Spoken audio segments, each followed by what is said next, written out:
2023 മലയാളം ഇൻഡസ്ട്രിയിൽ ഒരുപാട് മൂവീസ് ഇറങ്ങിയിട്ടുണ്ട്. പക്ഷെ കുറച്ച് മൂവീസ് മാത്രമാണ് കൊമേഴ്ഷ്യലി സക്സസ് എന്ന് പറയാൻ പറ്റത്തുള്ളൂ. അല്ലെങ്കിൽ കുറച്ച് മൂവീസ് മാത്രമാണ് one of the best theatre experience എന്ന് വേണമെങ്കിൽ പറയാം. പക്ഷേ 2024 എന്ന് പറയുന്നത് അങ്ങനെയല്ല.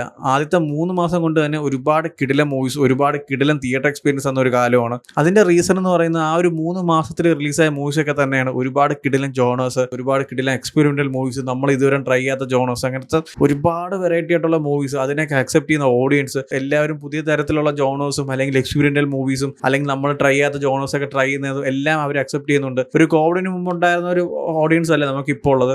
ഒരു ഓൾഡ് സ്കൂൾ ഓഡിയൻസ് ഒക്കെ മാറിക്കഴിഞ്ഞു. ഒരു സ്ഥിരം ടെംപ്ലേറ്റ് അല്ലെങ്കിൽ സ്ഥിരം പാറ്റേണിലുള്ള ആ ഒരു എന്ത് പറയാ മൂവീസ് ആണ് എപ്പോഴും വേണ്ടെന്ന് ഇരിക്കുന്ന കുറച്ച് ആൾക്കാരുണ്ട്, ഇല്ല എന്നല്ല. പക്ഷെ ഒരു മെജോറിറ്റി ഓഫ് ദ ഓഡിയൻസ് മാറിക്കഴിഞ്ഞു. കാരണം ആ ഒരു കോവിഡ് ടൈം ആയാലും അതിനുശേഷമായാലും ഒരുപാട് മൂവീസ്, ഒരുപാട് ജോണേഴ്സ്, ഇപ്പം ഇന്ത്യൻ മൂവീസ് മാത്രമല്ല ഇന്റർനാഷണലും അവർ ഇതുവരെ കാണാത്ത രീതിയിലുള്ള ഒരു മേക്കിങ്ങും എക്സിക്യൂഷനും അല്ലെങ്കിൽ പല തരത്തിലുള്ള ജോണേഴ്സും സ്റ്റോറീസും അങ്ങനത്തെ ഒരുപാട് ഭയങ്കര ആക്സസ് ഉണ്ട് എല്ലാവർക്കും. സോ അതുകൊണ്ട് തന്നെ എല്ലാ തരത്തിലുള്ള മൂവീസും കണ്ടുവരുന്നവർക്ക് ഇപ്പോഴത്തെ മലയാളം ഇൻഡസ്ട്രിയിൽ ഉണ്ടാകുന്ന ചേഞ്ചും അവർ അക്സെപ്റ്റ് ചെയ്ത് തുടങ്ങിയിട്ടുണ്ട്. സോ അതിൻ്റെയൊക്കെ റീസൺ വെച്ചിട്ടാണ് ഇന്ന് മലയാളം ഇൻഡസ്ട്രി വേറെ ലെവലിൽ പോയി നിൽക്കുന്നത്. ഞാൻ നമ്മുടെ നാട്ടുകാരുടെ കാര്യം മാത്രമല്ല പറയുന്നത്. തമിഴ്നാട്ടിലായാലും കർണാടകയിലായാലും ബോംബെയിലായാലും ഏതൊരു സ്ഥലത്തെടുത്ത് നോക്കിയാലും ടോക്ക് ഓഫ് ദ ടൗൺ എന്ന് പറയുന്നത് മലയാളം ഇൻഡസ്ട്രിയാണ്. കാരണം നമ്മുടെ മൂവീസൊക്കെ അവരുടെ നാട്ടിൽ പോയി ഉണ്ടാക്കുന്ന ഓളം എന്താണെന്ന് എല്ലാവർക്കും അറിയാം. പ്രേമലു ആയാലും മഞ്ഞുമൽ ബോയ്സ് ആയാലും ആടുജീവിതം ആയാലും എല്ലാം പല ഇൻഡസ്ട്രീസിൽ അവർ ഡബ് ചെയ്ത് അല്ലെങ്കിൽ അവർ ആ ഒരു മലയാളം വെർഷനിൽ തന്നെ ഒരുപാട് പേര് കാണുന്നുണ്ട്, ഒരുപാട് പേര് ഡബ് ചെയ്ത് ഇറക്കുന്നുണ്ട്. സോ എല്ലാവരും ആ ഒരു മലയാളം ഇൻഡസ്ട്രീനെ ഒട്ടു നോക്കുവാണ്. ഇപ്പോൾ എടുത്തു നോക്കുവാണെങ്കിൽ തന്നെ തമിഴ്നാട്ടിലായാലും കർണാടകയിലായാലും അവിടുത്തെ മൂവീസൊക്കെ വളരെ കുറവാണ്. ഇപ്പം മെജോറിറ്റിയുള്ള എല്ലാ തിയേറ്റേഴ്സിലും ഓടിക്കൊണ്ടിരിക്കുന്ന മഞ്ഞുമൽ ബോയ്സും പ്രേമലുവും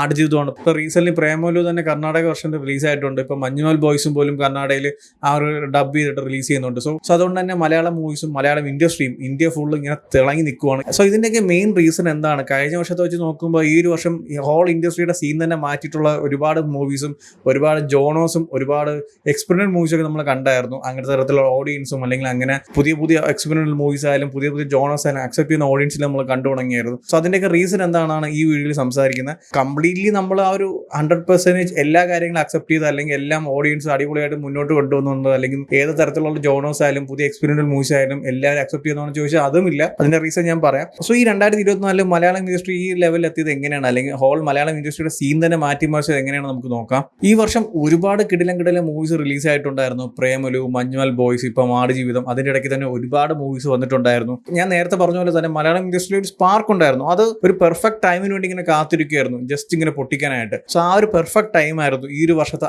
ആദ്യത്തെ 3 മാസം എന്ന് പറയുന്നത്. ഈ വർഷം ഞാൻ ആദ്യം പോയി തിയേറ്ററിൽ കണ്ട ഒരു മൂവി എന്ന് പറയുന്നത് ആട്ടമായിരുന്നു. ആട്ടം ഓൾറെഡി ഫിലിം ഫെസ്റ്റിവലൊക്കെ വന്നിട്ട് ഒരുപാട് ചർച്ചയായ മൂവിയാണ്. പക്ഷെ എനിക്കൊന്ന് കാണാൻ പറ്റാതെ ഞാൻ തിയേറ്റർ റിലീസിലാണ് പോയി കണ്ടത്. സോ ആ ഒരു മൂവി എന്ന് പറയുന്നത് ഒരു ചേംബർ ഡ്രാമയാണ്. ചേംബർ ഡ്രാമ എന്ന് പറയുമ്പോൾ ഒരു പർട്ടിക്കുലർ സ്പേസിന്റെ അകത്ത് കുറെ ആൾക്കാർ വന്ന് അവരുടെ ഡിസ്കഷൻസും അല്ലെങ്കിൽ അവരുടെ POVയിലാണ് ആ സിനിമ സംസാരിക്കുന്നത്. ഇപ്പൊ നമ്മൾ 12 ആംഗ്രി മാൻ അല്ലെങ്കിൽ ഇപ്പോൾ 12th മാൻ, സോ അങ്ങനെ ഒരുപാട് മൂവീസ് ഓൾറെഡി നമ്മൾ കണ്ടിട്ടുണ്ട്. സോ അതേ ജോണറിൽ വരുന്ന ഒരു വെറൈറ്റി ആയിട്ടുള്ള സ്റ്റോറി ടെല്ലിംഗ് ഉള്ള ഒരു മൂവിയായിരുന്നു ആട്ടോ എന്ന് പറയുന്നത്. ആൻഡ് ആ ഒരു മൂവി എന്ന് പറയുന്നത് ആൻഡ് ആ ഒരു മൂവിയുടെ തിയേറ്റർ എക്സ്പീരിയൻസ് ആയാൽ പോലും അടിപൊളിയായിരുന്നു. ഹോൾ മൂവിയുടെ പ്രസന്റേഷനും ആ ഒരു സ്റ്റോറി ടെല്ലിംഗും എല്ലാം അടിപൊളിയായിരുന്നു. ആ ഒരു കൂടെ എൻഡ് കഴിഞ്ഞാൽ നമ്മളിങ്ങനെ ആലോചിക്കും ആ ഒരു റീസൺ എന്താണ് അല്ലെങ്കിൽ ആ ഒരു കാര്യം ആരാണ് ചെയ്തത്. സോ അങ്ങനത്തെ രീതിയിൽ നമ്മളെ ഭയങ്കര എൻഗേജ് വെച്ച ഒരു മൂവിയാണ് ആട്ടോ എന്ന് പറയുന്നത്. ആൻഡ് പിന്നീട് വന്നായിരുന്നു ഓസ്ലർ എന്ന് പറയുന്ന മൂവി. ഓസ്ലർ എന്ന് പറയുന്ന ഒരു ക്രൈം ഇൻവെസ്റ്റിഗേഷൻ ത്രില്ലർ മൂവിയായിരുന്നു. അതും നല്ല രീതിക്കുള്ള എക്സിക്യൂഷനും നല്ലൊരു തിയേറ്റർ എക്സ്പീരിയൻസ് ഒക്കെ ഉള്ള ഒരു മൂവിയായിരുന്നു. സോ ഈ വർഷം സ്റ്റാർട്ട് ചെയ്ത് തന്നെ ഇങ്ങനത്തെ 2 ജോണേഴ്സിലെ 2 മൂവീസ് പ്രസന്റ് ചെയ്തിട്ടായിരുന്നു. And next one is Bramayugam. ഈ ഒരു മൂവി ഞാൻ എസ്പെഷ്യലി എടുത്തു പറയണം. കാരണം ഈ ഒരു കാലഘട്ടത്തിൽ വേറെ ഒരു ഇൻഡസ്ട്രിയും ധൈര്യം കാണിക്കത്തില്ല ഇങ്ങനത്തെ ഒരു മൂവി ചെയ്യാനായിട്ട്. അത് നമ്മളെ ഇൻഡസ്ട്രിയിൽ വളരെ അടിപൊളിയായിട്ട് തന്നെ എക്സിക്യൂട്ട് ചെയ്ത് വെച്ചിട്ടുള്ള ഒരു മൂവിയാണ്.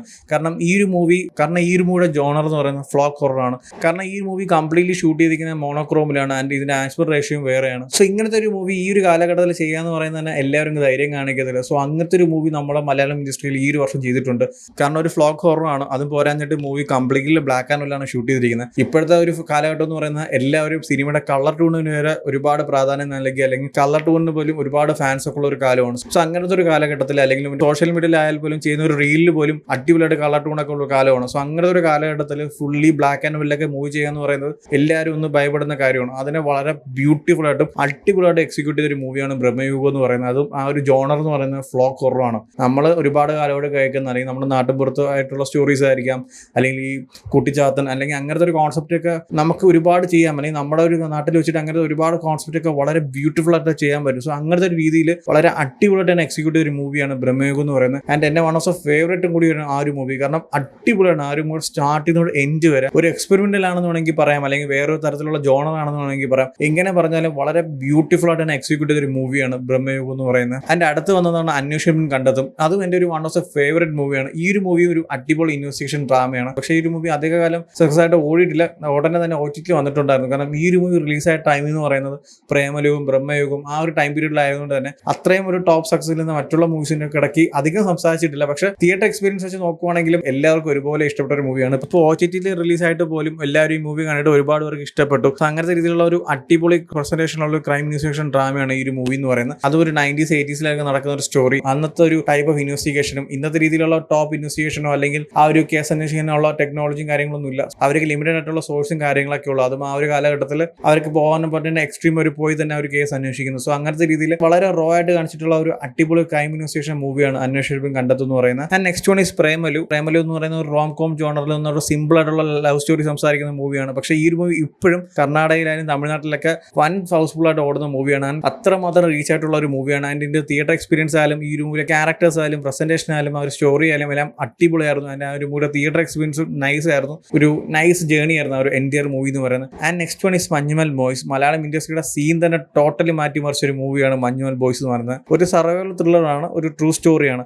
അതിനെ വളരെ ബ്യൂട്ടിഫുൾ ആയിട്ട് ഒരു വൺ ഓഫ് ദ ഇന്ത്യൻ മൂവീസിൽ വെച്ച് നോക്കുമ്പോൾ തന്നെ ഒരു അടിപൊളി സർവൈവൽ ത്രില്ലർ മൂവിയാണ് ഈ ഒരു മഞ്ഞുമൽ ബോയ്സ് എന്ന് പറയുന്നത്. ഈ ഒരു മൂവി ഇവിടെ മാത്രമല്ല ഹോൾ ഇന്ത്യയിൽ തന്നെ, ഇപ്പോൾ എസ്പെഷ്യലി തമിഴ്നാട്ടിലായാലും കർണാടകയിലും എല്ലാ സ്ഥലത്തും ഈ ഒരു മൂവി റിലീസ് ചെയ്തിട്ട്, ഇപ്പോൾ കർണാടകയിലാണ് ഇപ്പം റീസെന്റ് ആ ഒരു മൂവി ഡബ് ചെയ്ത് റിലീസ് ചെയ്യുന്നത്. എല്ലാ സ്ഥലത്തും വളരെ റീച്ച് ആയിട്ടുള്ള ഒരു മൂവിയാണ്. ആൻഡ് തമിഴ്നാട്ടിലായാലും പോലും അവർക്ക് ഈ ഒരു മൂവി അവരുടെ സ്വന്തം എന്നാണ് അവർ പറയുന്നത്. അവർക്ക് ഇത് മഞ്ജുമൽ ബോയ്സ് ആണ്. സോ അത് ഇവിടെ മാത്രമല്ല ഹോൾ ഇന്ത്യയിൽ തന്നെ മലയാളം ഇൻഡസ്ട്രീനെ വേറെ ലെവലിൽ എത്തിച്ചിട്ടുള്ള ഒരു മൂവിയാണ്. ആൻഡ് മലയാളത്തിൽ തന്നെ ഹയസ്റ്റ് കളക്ഷൻ കൂടി നേടിയ ഒരു മൂവിയാണ് മഞ്ജുമൽ ബോയ്സ് എന്ന് പറയുന്നത്. And next one is Anchakkallakokkan. ഈ ഒരു മൂവി ഞാൻ തിയേറ്ററിൽ പോയി കണ്ടിട്ട് റിവ്യൂ ചെയ്തതാണ്. ഒരു അടിപൊളി മൂവി ആയിരുന്നു. അതിന്റെ സ്റ്റോറി കാര്യങ്ങളൊക്കെ വളരെ സിമ്പിൾ ആണ്. പക്ഷേ ഈ ഒരു മൂവിയുടെ എക്സിക്യൂഷൻ ഉണ്ടല്ലോ, അല്ലെങ്കിൽ ഈ മൂവി ഓഡിയൻസിന് മുന്നിൽ എത്തിക്കുന്ന ഒരു പ്രസന്റേഷൻ ഉണ്ടല്ലോ, അത് വേറെ ലെവലായിരുന്നു. ഇതിന്റെ ജോണർ എന്നൊക്കെ പറയുന്നത് നമുക്ക് എങ്ങനെ വേണോ പറയാം. ഒരു കോമിക് ബുക്ക് ജോണർ എന്ന് വേണമെങ്കിൽ പറയാം, ഒരു റിവെഞ്ച് ആണെന്ന് വേണമെങ്കിൽ പറയാം, അല്ലെങ്കിൽ ഒരു ഫ്ലോക്ക് ആണെന്ന് വേണമെങ്കിൽ പറയാം. അങ്ങനെ ഒരു മിക്സ് അപ്പ് ആയിട്ടുള്ള ഒരു ജോണർ സംസാരിക്കുന്ന ഒരു മൂവിയാണ്. ആൻഡ് ഈ മൂവിയുടെ തിയേറ്റർ എക്സ്പീരിയൻസ് ആയാലും ഈ മൂവിയുടെ എക്സിക്യൂഷൻ ആയാലും സ്റ്റോറി ടെല്ലിംഗ് ആയാലും എല്ലാം അടിപൊളിയായിരുന്നു. And next one is Aadujeevitham എന്ന് പറയുന്ന ഒരു ബുക്കിനെ ഇൻസ്പയർ ചെയ്തിട്ടുള്ള ഒരു മൂവിയാണ്. സോ അതുകൊണ്ട് തന്നെ ആ ഒരു ഹോൾ ബുക്കിനെ അതുപോലെ അഡോപ്റ്റ് ചെയ്യാൻ പറ്റത്തില്ല. ആ ഒരു ബുക്കിൽ പറഞ്ഞിരിക്കുന്ന മെയിൻ ആയിട്ടുള്ള കാര്യങ്ങൾ വളരെ ബ്യൂട്ടിഫുൾ ആയിട്ടും വളരെ അടിപൊളിയായിട്ടും പ്രസന്റ് ചെയ്തിരിക്കുന്ന മൂവിയാണ്. ആൻഡ് ഈ മൂവിയുടെ തിയേറ്റർ എക്സ്പീരിയൻസ് ഒക്കെ പറയുന്ന വേറെ ലെവലാണ്. ആൻഡ് എസ്പെഷ്യലി എടുത്തു പറയേണ്ടത് പൃഥ്വിരാജ് സുകുമാരാണ്. പുള്ളിക്കാരൻ്റെ ഹോൾ ഡെഡിക്കേഷൻ എന്താണെന്ന് വെച്ചാൽ ജസ്റ്റ് ഈ ഒരു മൂവിയിൽ ഒരു സീനുണ്ട്, ഒറ്റ സീൻ. ആ ഒരു സീൻ കാണുമ്പോൾ നിങ്ങൾക്ക് മനസ്സിലാവും ഈ ഹോൾ മൂവിക്ക് വേണ്ടി ആ ഒരു 10-16 വർഷം ഈ ഒരു കഷ്ടപ്പാട് എന്താണ്, അല്ലെങ്കിൽ ആ ഒരു മനുഷ്യൻ ഈ മൂവിക്ക് ചെയ്ത ഡെഡിക്കേഷൻ എന്താണ്. പൃഥ്വിരാജ് സുകുമാരനെ മാത്രമല്ല ഞാൻ പറയുന്നത്, ഡയറക്ടറായാലും ഈ മൂവിയിൽ വന്നു പോകുന്ന എല്ലാ ആൾക്കാരായാലും ഈച്ച് ആൻഡ് എവ്രി വൺ. നിങ്ങൾ ജസ്റ്റ് യൂട്യൂബിൽ സെർച്ച് ചെയ്ത് നിങ്ങൾക്ക് കിട്ടും ഈ ഒരു മൂവി ഏതൊക്കെ ഇൻഡസ്ട്രിയിലുള്ള ആൾക്കാരാണ് റിവ്യൂ ചെയ്തിരിക്കുന്നത്, അല്ലെങ്കിൽ ഈ ഒരു മൂവിനെ കുറിച്ച് ആരൊക്കെയാണ് സംസാരിക്കുന്നത്. കാരണം അമ്മാതിരി ലെവലാണ് ഈ ഒരു മൂവി ഇപ്പോൾ ഇരിക്കുന്നത്. ഇതിനു മുമ്പ് വന്നിട്ടുള്ള മഞ്ഞുമൽ ബോയ്സ് ആയാലും പ്രേമലു ആയാലും സോ അങ്ങനത്തെ മൂവീസൊക്കെ ഓൾറെഡി തന്നെ മലയാളം ഇൻഡസ്ട്രീനെ വേറെ ലെവലിൽ കൊണ്ട് എത്തിച്ചിട്ടുണ്ട്, അല്ലെങ്കിൽ ആ ഒരു രീതിയിലുള്ള റീച്ച് എത്തിയിട്ടുണ്ട്. സോ അതുകൊണ്ട് തന്നെ എല്ലാവരും എക്സ്പെക്ട് ചെയ്യുന്നുണ്ട്, അല്ലെങ്കിൽ എല്ലാവരും ഒരുപോലെ വെയിറ്റ് ചെയ്യുന്നുണ്ട് അടുത്തൊരു മലയാളം മൂവിക്ക് വേണ്ടിയിട്ട്. ഇപ്പം തമിഴ്നാട്ടിലായാലും കർണാടകയിലായാലും അവിടുത്തെ ഇൻഡസ്ട്രിയിലുള്ള മൂവീസൊക്കെ വളരെ കുറവാണ്. ഇപ്പം ശരിക്കും അവിടെയൊക്കെ ഓടുന്ന മലയാളം മൂവീസാണ്. മഞ്ഞുമല ആയാലും പ്രേമലു ആയാലും അവർ ഡബ് ചെയ്തിട്ട് അവിടെ റിലീസ് ചെയ്യുന്നുണ്ട്. കാരണം ഇപ്പോൾ അവർക്ക് മലയാളം മൂവീസൊക്കെ മതി. ഞാൻ അങ്ങനെ അവർക്ക് മൂവീസ് ഇല്ല, അവർ എല്ലാവരും മലയാളം മൂവീസിനെ നോക്കുന്നതല്ല ഞാൻ പറയുന്നത്. പക്ഷേ ഇപ്പോഴത്തെ ഒരു കാലഘട്ടത്തിൽ അല്ലെങ്കിൽ ഇപ്പോഴത്തെ ഒരു സിറ്റുവേഷനിൽ അവരുടെ ഇൻഡസ്ട്രിയിലുള്ള മൂവീസൊക്കെ വളരെ കുറവാണ്. സോ അതുകൊണ്ട് തന്നെ അവർ ഡിപ്പെൻഡ് ചെയ്യുന്ന, അല്ലെങ്കിൽ അവർ അത്രമാത്രം എൻജോയ് ചെയ്യുന്ന ഇപ്പോൾ മലയാളം മൂവീസാണ്. ഇപ്പോൾ തമിഴ്നാട്ടിലായാൽ പോലും ഒരുപാട് കാലമായിട്ട് റിലീസാണ് വന്നുകൊണ്ടിരിക്കുന്നത്, അല്ലെങ്കിൽ തമിഴ്നാട്ടിൽ റിലീസാകുന്ന തമിഴ് മൂവീസ് മിക്കതും വലിയ രീതിയിൽ സക്സസ് ആവുന്നില്ല. ഇപ്പം ലിയോയ്ക്ക് ശേഷമായാലും അല്ലെങ്കിൽ റീസെൻ്റ്ലി വന്ന ഒരു സ്റ്റാർഡമുള്ള ആക്ടേഴ്സിൻ്റെ മൂവി ഒഴിച്ചു നോക്കിയാൽ ബാക്കിയുള്ള മൂവീസ് എല്ലാം ബിലോ ആവറേജ് എന്ന് വേണമെങ്കിൽ പറയാം. പക്ഷെ അവിടെയൊക്കെ ഇപ്പോഴും സ്റ്റിൽ റണ്ണിങ് ആണ് പ്രേമലുവും മഞ്ജുമൽ ബോയ്സും ഈ ആടുജീവിതമൊക്കെ. സോ അങ്ങനത്തെ രീതിയിലാണ് ഈ കഴിഞ്ഞ 3 മാസം വന്നിട്ടുള്ള എല്ലാ മൂവീസും പല ഇൻഡസ്ട്രിയിലും ഉണ്ടാക്കിയിരിക്കുന്ന ഓളോ എന്ന് വേണമെങ്കിൽ പറയാം. സോ ഇങ്ങനത്തെ മൂവീസൊക്കെ കഴിഞ്ഞ 3 മാസത്തിൽ, അതായത് different type of genres, experimental movies, നമ്മൾ ഇതുവരെ ട്രൈ ചെയ്യാത്ത രീതിയിലുള്ള കോൺസെപ്റ്റ്സ്, സോ ഇങ്ങനത്തെ എല്ലാ മൂവീസും റിലീസായിട്ട് ഇത്ര ലെവലോട്ട് റീച്ച് ഉണ്ടാവുന്നെങ്കിൽ അതിൻ്റെ മെയിൻ റീസൺ എന്ന് പറഞ്ഞാൽ ഓഡിയൻസ് തന്നെയാണ്. എല്ലാവരും പുതിയ തരത്തിലുള്ള മൂവീസൊക്കെ അക്സെപ്റ്റ് ചെയ്ത് തുടങ്ങി, അല്ലെങ്കിൽ ഇപ്പം നല്ല രീതിയിലുള്ള കോൺസെപ്റ്റാണ്, അല്ലെങ്കിൽ വെറൈറ്റി ആയിട്ടുള്ള കോൺസെപ്റ്റാണ്, അല്ലെങ്കിൽ അവർക്ക് എൻജോയ് ചെയ്യാൻ പറ്റുന്ന ഒരു മൂവിയാണ്. അഫ്കോഴ്സ് അവർ സപ്പോർട്ട് ചെയ്യും. അല്ലാതെ അവർ ഒരിക്കലും ആ ഒരു ഓഡിയൻസ്, ഇപ്പോൾ ഞാൻ നേരത്തെ പറഞ്ഞ പോലെ തന്നെ ഒരു 90% ഓഡിയൻസ് മാറിക്കഴിഞ്ഞു. കാരണം അവർക്ക് പുതിയ രീതിയിലുള്ള കോൺസെപ്റ്റ്, അല്ലെങ്കിൽ അവർ ഒരുപാട് ഇന്റർനാഷണൽ മൂവീസും അല്ലെങ്കിൽ ഡിഫറെൻറ്റ് വെറൈറ്റി ഓഫ് മൂവീസും ജോണേഴ്സൊക്കെ അവർ കാണുന്നുണ്ട്. സോ അവർക്ക് മലയാളം ഇൻഡസ്ട്രിയിൽ നിന്ന്, സോ അവർക്ക് അതുപോലെ മലയാളം ഇൻഡസ്ട്രിയിലും ഒരുപാട് ഡിഫറെൻറ്റ് ടൈപ്പ് ഓഫ് ജോണേഴ്സും അല്ലെങ്കിൽ എക്സ്പെരിമെൻ്റ് മൂവീസൊക്കെ വരുന്നുണ്ടെങ്കിൽ അവർ ഹാപ്പിയാണ്. അതിൻ്റെ റീസണാണ് ഈ കഴിഞ്ഞ 3 മാസത്തിൽ നമ്മൾ കണ്ടുകൊണ്ടിരിക്കുന്നത് അമ്മാതിരി ലെവലോട്ടാണ് മലയാളം ഇൻഡസ്ട്രിയും മലയാളം മൂവീസും പോയിക്കൊണ്ടിരിക്കുന്നത്. പക്ഷേ എന്നാലും കുറച്ച് ഓഡിയൻസ് ഉണ്ട്, അല്ലെങ്കിൽ എന്നാലും കുറച്ച് ഫിലിം മേക്കേഴ്സും ഉണ്ട് ഈ റിവ്യൂസിനെയും ഈ ഓഡിയൻസിനെയൊക്കെ കുറ്റം പറയുന്നതായിട്ട്. ഞാനിപ്പോൾ റിവ്യൂ ചെയ്യുന്നതുകൊണ്ട് ഞാൻ പറയുന്നതല്ല. ഇപ്പോൾ റീസെന്റ് വന്ന 2-3 മലയാളം മൂവി, ആ ഒരു മൂവി എന്ന് പറയുന്നത് ഭയങ്കര ബിഗ് ബഡ്ജറ്റിലൊക്കെ വന്ന വലിയൊരു മൂവിയൊക്കെയാണ്. സോ അത് നമ്മൾ കണ്ട് നമ്മുടെ അഭിപ്രായം നമ്മൾ പറയണം. നമ്മളല്ല ഇപ്പോൾ റിവ്യൂർ അല്ല, ആസ് ഒരു ഓഡിയൻസ് പോലും പറയണം എനിക്ക് മൂവി വർക്കൗട്ട് ആയിട്ടില്ല. അപ്പോൾ ഈ ഒരു മൂവിയുടെ പ്രൊഡക്ഷൻ സൈഡും അല്ലെങ്കിൽ ആ മൂവിയുടെ ആൾക്കാർ പറയുന്നത് അത് ഓഡിയൻസിന്റെ കുറ്റമാണ്, അല്ലെങ്കിൽ അത് റിവ്യൂ ചെയ്യുന്ന ആൾക്കാരെ കുറ്റമാണ്, ആൾക്കാർ റിവ്യൂ ചെയ്ത മൂവിനെ ഇല്ലാതാക്കി എന്നൊക്കെയാണ് പറയുന്നത്. ഇപ്പോൾ എടുത്തു പറയുകയാണെങ്കിൽ തന്നെ പ്രേമലവും ആട്ടവും, ഈ 2 മൂവീസിന്റെ ഒരു ബഡ്ജറ്റ് എന്ന് പറയുന്നത് എനിക്ക് തോന്നുന്നില്ല വലിയ ബിഗ് ബഡ്ജറ്റ് മൂവീസ് ഒന്നുമല്ല, വളരെ മിനിമൽ ആയിട്ടുള്ള ബഡ്ജറ്റ് ആയിരിക്കും. അങ്ങനത്തെ രീതിയിലുള്ള ബഡ്ജറ്റ് മൂവീസ് വന്നിട്ട് വളരെ അടിപൊളിയായിട്ട് പല ഇൻഡസ്ട്രിയിലൊക്കെ പോയിട്ടുള്ള ഒരു മൂവിയാണ് ഇപ്പോൾ പ്രേമലു എന്ന് പറയുന്നത്. ആൻഡ് മഞ്ജുമൽ ബോയ്സ് ഓൾസോ വലിയ സ്റ്റാർഡമുള്ള ആക്ടേഴ്സ് ഒന്നും അല്ല, എല്ലാം ചെറുപ്പക്കാരും നമുക്ക് ഇഷ്ടപ്പെട്ട ഒരുപാട് ആൾക്കാരൊക്കെ ഉള്ള ഒരു മൂവിയാണ്. അപ്പോൾ അതിൻ്റെ ഒരു ബഡ്ജറ്റ് എന്ന് പറയുന്നത് തന്നെ ആ ഒരു ലൈക്ക് സെറ്റും ബാക്കിയുള്ള കാര്യങ്ങളൊക്കെയാണ്, അല്ലാതെ ആക്ടേഴ്സിന് വലിയ ബഡ്ജറ്റൊക്കെ കൊടുത്ത് ഭയങ്കര വലിയ സ്റ്റാർഡമുള്ള ആക്ടേഴ്സ് ഒന്നും അല്ല. സോ ഇങ്ങനത്തെ ബഡ്ജറ്റായിട്ടുള്ള മൂവീസ് വന്നും വേറെ ലെവൽ ഇൻഡസ്ട്രി ഇട്ടും വേറെ ലെവൽ ഓഫ് എക്സ്പീരിയൻസ് എന്ന മൂവീസൊക്കെ ഉള്ള ഒരു ഇൻഡസ്ട്രിയാണ് നമ്മുടെ മലയാളം ഇൻഡസ്ട്രി എന്ന് പറയുന്നത്. അല്ലെങ്കിൽ അങ്ങനത്തെ മൂവീസൊക്കെ അക്സെപ്റ്റ് ചെയ്യുന്ന, അല്ലെങ്കിൽ അങ്ങനത്തെ രീതിയിലുള്ള ജോണേഴ്സും എക്സ്പെരിമെന്റൽ മൂവീസൊക്കെ അക്സെപ്റ്റ് ചെയ്യുന്ന ഓഡിയൻസ് ആണ്. സോ അവരെ മുന്നിലോട്ട് കണ്ടും അടുത്ത ടെംപ്ലേറ്റ് അല്ലെങ്കിൽ വർക്കൗട്ടാത്ത ടെംപ്ലേറ്റ് കൊണ്ട് വയ്ക്കുമ്പോൾ അവർക്ക് ഇഷ്ടപ്പെടാതെ ഇരിക്കും, ഉറപ്പാണ്.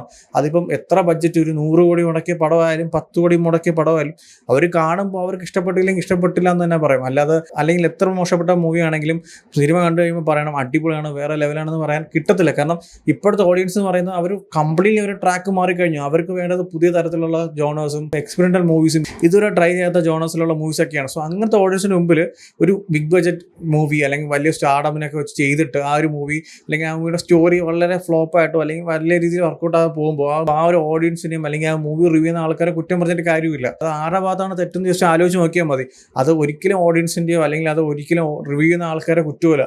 അങ്ങനെയാണെങ്കിൽ കഴിഞ്ഞ 3 മാസത്തിൽ മലയാളം ഇൻഡസ്ട്രിയിൽ ഇറങ്ങിയിട്ടുള്ള ഈ ഇത്രയും മൂവീസ് വേറെ ലെവലോട്ട് ആവത്തുമില്ല. മറ്റുള്ള ഇൻഡസ്ട്രിയിലെ ആ ഒരു മൂവീസൊക്കെ വലിയ ചർച്ചയായിട്ട് അല്ലെങ്കിൽ മലയാളം ഇൻഡസ്ട്രി തന്നെ ഹോൾ ഇന്ത്യ സംസാരിക്കുന്ന രീതിയിൽ ഒരു ടോക്ക് ഓഫ് ടൗൺ ആയി മാറത്തില്ല. സോ എന്തായാലും ഇവിടെ കൊണ്ടൊന്നും തീരുന്നില്ല. ഇനി ഒരുപാട് കിടിലൻ മൂവീസ് മലയാളം ഇൻഡസ്ട്രിയിൽ വരാനുണ്ട്. ഇപ്പം റീസെന്റ് വരാനുള്ളതാണ് ആവേശം, വർഷങ്ങൾക്ക് ശേഷം ജയ് ഗണേഷ്. സോ അതും അടുത്തൊരു സ്റ്റാർട്ടായിരിക്കും, അടുത്തൊരു പുതിയ ഫേസിന്റെ. സോ അവിടെ നിന്ന് ഇനിയും ഒരുപാട് കിടിലൻ മൂവീസും ഒരുപാട് കിടിലൻ ജോണേഴ്സും ഒരുപാട് കിടിലൻ എക്സ്പീരിയൻസ് മൂവീസൊക്കെ നമുക്ക് മലയാളം ഇൻഡസ്ട്രിയിൽ കാണാൻ സാധിക്കും.